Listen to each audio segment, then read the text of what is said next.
Hi everyone. So in today's video we will have a look on the things that we covered up to now.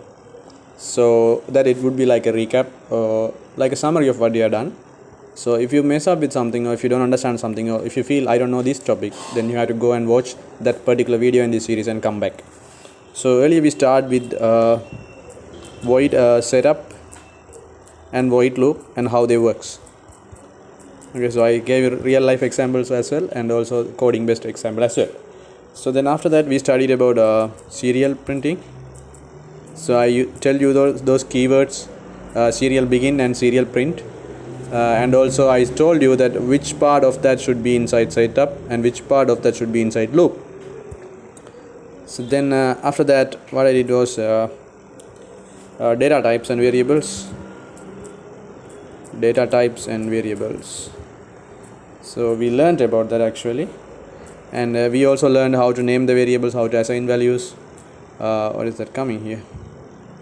And all right, how to assign values, how to call them, things like that. There's a lot of things we covered, right, including naming.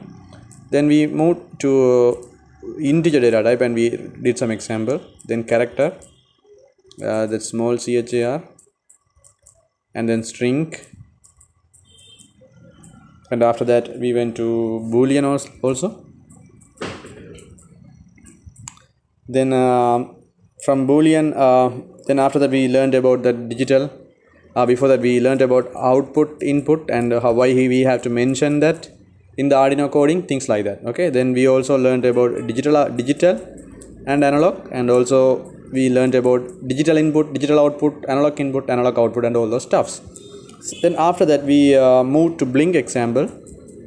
So we studied some basic blink example and the code, and how the code is divided into setup and void loop, and the important keywords on that, how we say that output, how we say input out, digital output or analog output, things like that, how we say that.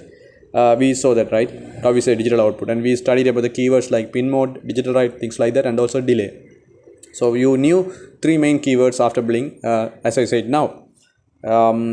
Apart from that we also learned about blink with the integer variable, right, using a x, how you can blink.